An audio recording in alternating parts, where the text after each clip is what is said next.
Canada returns to face a true world-class nation in Colombia, a footballing powerhouse with some of the best players in world football on their roster. A side that hasn't lost in their last 6 matches. A side that put Mexico to the sword, beating them 4-0 and beating a true CONCACAF rival. This is a huge game for Canada. This might be one of the biggest tests, arguably, in the lead up to the 2026 Home World Cup. And this will be a massive test for Jesse Marsch and this Canada squad, especially without some of their best players, and how they cope against Colombia after a 1-0 loss to Australia on home soil will be a huge test of character and confidence for this Canadian men's national team. And we're going to break it down looking at this match, what Colombia will bring against this Canadian men's national team, and my predicted Canadian men's national team lineup for this game. Before we jump into it, guys, make sure to head to the comments. Let me know your thoughts on Canada against Colombia and your thoughts leading up to the match. Make sure to smash that like button, hit that sub button, guys, because this community has been absolutely incredible. But let's get straight into it. As this Colombian side is coming off a 6-game unbeaten run. They have looked incredible. This is the Colombia of old. They are playing some fantastic football. They have beaten Mexico 4-0, a true rival of the Canadian men's national team, and they played very well. But this is also a Colombian side who has managed to draw 1-1 with Argentina and have played some very good football. This is a Colombian side who is back in form, who are playing quality football, and have a talented roster and lineup from top to bottom. From goalkeeper to the forward line, this is a very good and very well-rounded Colombian lineup that will be arguably the strongest test Canada has faced under Jesse Marsch. Yes, Canada faced early on in the Jesse Marsch tenure in his first 2 games against the French and Dutch national teams, where those teams were nothing like this Jesse Marsch Canadian team is now. Then he went on to face Argentina at the Copa America, and that was still a Canadian team that were getting away from growing pains. They were still learning the Jesse Marsch system. And now, facing Colombia is by far Jesse Marsch's toughest test in the road to the 2026 World Cup. This is Jesse Marsch's Canadian men's national team. This is how he wants to use this Canada squad and line them up and tactically set them up. And he will be able to test himself against a top nation, against a 13th in the world ranked nation in Colombia, that are going to bring their best against Canada. We're going to want to send another message against a World Cup host. They did that extremely well against Mexico by going strong, almost playing their best lineup. This is a side that has quality top to bottom. Their starting striker, who will pose a lot of tests to the Canadian men's national team, who might start or might be rested after starting against Mexico, and Luis Suarez, who plays for Sporting Lisbon in Portugal and is having a fantastic season. You only have to go even further into the forward line to find Luis Diaz, an incredible winger who left Liverpool for Bayern Munich and is having a sensational season out in the Bundesliga for Bayern Munich, a star within their team in James Rodriguez, who will always bring quality and character to heart of the midfield. Then you have Jefferson Lerma, a great holding midfielder who will bring a big presence within that midfield for this Colombian side. In the back line, you got Lucimi from Bologna. You got an international and a star cohort in that team in Ospina in goal. Munoz at right back. Quality on the bench in Davinson Sanchez, Mojica, Mosquera, as well as Richard Rios, and even more up top in Jasper Asprilla. This team is filtered with quality, filtered with talent, and will be a major test for the Canadian men's national team, and can hit Canada all over the park, all over the pitch, whether it's with skill, talent, flair, pace. They have it all. And that is what the South American, what the CONMEBOL region will bring. And Canada's faced that. They faced that in the Copa America.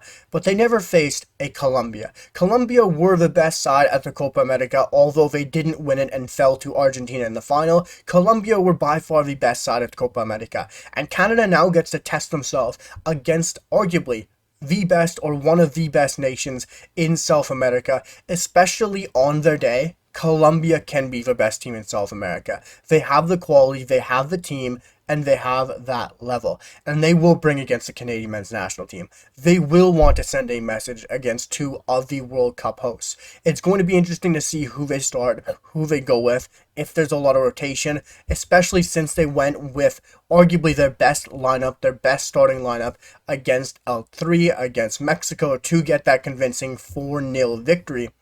So do they do the same in New Jersey against Canada? That is to be determined, and that is very hard to say how this Colombian team will line up against the Canaman T. But it is very interesting to pick out and choose how Canada will line up, because I think it's very easy to choose how Canada will line up. Because let's jump straight into it. Because for me in net, it's Dane St. Clair. Dane St. Clair will start for Canada in goal. That has already been said by Jesse Marsh that both goalkeepers would get rotation. And I did predict that when doing my first video. That just made sense. He hasn't chosen his preferred number one, and they were always going to swap and rotate in this match. There was never going to be a clear number one, a clear starter to determine this window, and Dane St. Clair will get the match against Colombia, and hopefully he can have a very good performance this game in a huge test against Colombia, where he will be tested in this match, unlike Maxime Crépeau was against Australia, and unlike the goalkeepers were against Romania and Wales. Moving further up the pitch, let's break down the back line. It is going to be the strongest 11. It is going to be the best team from Jesse Marsh. And yes, we said that against Australia. But that has been something Jesse Marsh has said. And he wants to send a message. He wants a performance against Colombia. And I think it's going to be Nico Sigor, Luc de Fougerolles, Derek Cornelius, and Richie Larea. It's the strongest back four available. You're without three starters in Moise Bombito, Alphonso Davies, and Alistair Johnston. You go with your best. You go with your strongest team. Bring back Luc de Fougerolles in for Joel Waterman. Luc de Fougerolles and Derek Cornelius have that chemistry. They know how to play together. They can press together very well. Luc de Fougerolles can hold a stronger line. And it was said that he wasn't as fit or ready and match fit for that game against Australia, which seems to be why he didn't start that game. So that does make a little bit more sense. So I would go with the strongest back four available for the Canadian men's national team. And moving into the midfield, this is where there's going to be change for Canada. The right midfield spot could be Liam Miller. That will be determined still. But I'm going to go with Tajon Buchanan, Ismail Kone, Stefan Eustáquio, and Ali Ahmed once again. Let's start with the heart of the midfield. Let's start with Ismail Kone and Stefan Eustáquio. Jesse Marsh has already said that Stefan Eustáquio is stepping in to play alongside Ismail Kone, and that makes a lot of sense. That doesn't shock me.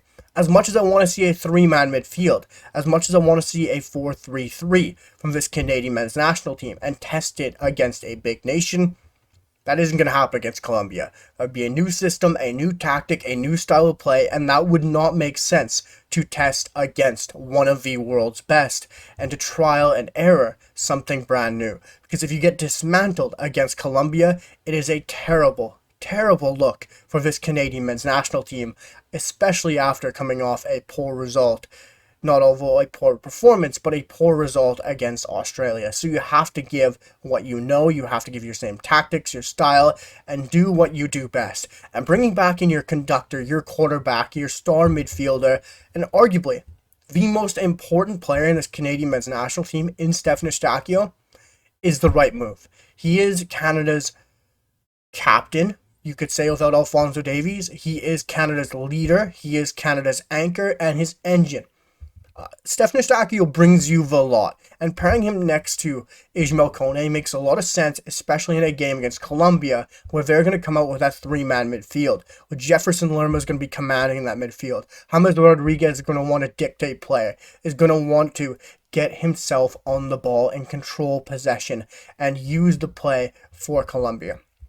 Having someone as smart as Stefan Eustáquio to be able to conduct, to coordinate, and really help tactically on this pitch for Jesse Marsh during a game is a huge asset to the Canadian men's national team. And having Ismail Kone's dribbling, his pace, his breakout ability throughout that midfield could be how Canada looks to break down Colombia in transition in this match.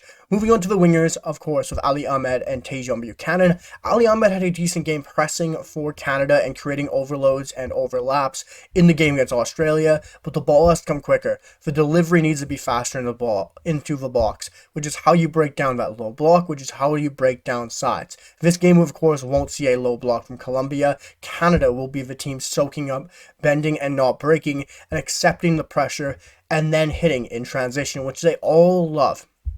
Which is why Tajon Buchanan might be the most key and pivotal player in this match for Canada.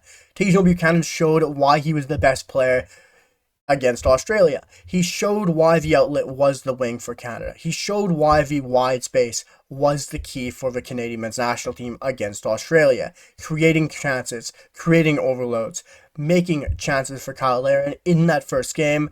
The end product just wasn't there. And Tajon Buchanan could do that against Colombia as well, but he is facing a very good fullback, a very good back line for the Colombian national team. Well, let's move on to the front two, because this is a bit more controversial. This is a bit more difficult to choose. And it's Jonathan David, and I'm going to partner him with Promise David. This is a tougher one to choose because Promise David and Tani Oluwase give completely different styles of play, completely different options up front. Promise David is going to be a bit more physical, a bit more clinical with his finishing, which is what I think this Canadian team will need against Colombia and against sides like Australia. You have to be more clinical, you have to be better in front of goal, and when Promise David came into the game, he was just that. He took chances very well, created chances for himself as well as others against Australia, and his hold-up play was fantastic. He was able to win headers consistently against the Australian national team that Canada just wasn't winning before he came onto the pitch, and showed his quality. And against Colombia, Canada's going to be hitting on transition. If you can play it into Promise David, if you can win those headers, win those knockdowns, I think Promise David will be key in the build-up to the Canadian men's national team. And Jonathan David's a no-brainer. We just have to get a different style of play, a different tactical setup than we saw against Australia. You don't want to drop him off and play him as a number 10 as much as you did against the Australian team. Play him further forward. Play him as the true number 9 alongside Promise David, as Jesse Marsch has done very well with the Canadian national team. Don't overthink it. Play them together. Don't drop off Jonathan David and play him as the number 10. If you're going to do that, just play a 3-man midfield. Let Jonathan David be the focal point. Let them play together. Where you could see Tani Oluwase starting, I can also see him starting as well. It's a toss-up for me who starts between Tani and Promise. Tani brings you that different style of play like I said earlier. Him and Promise David's games are very different. Tani under Minnesota United and when he was in the MLS was fantastic transitional play. Very quick, very great down the channels, can create chances, can get assists, and can set up other players. So that's why he might start in this game as well.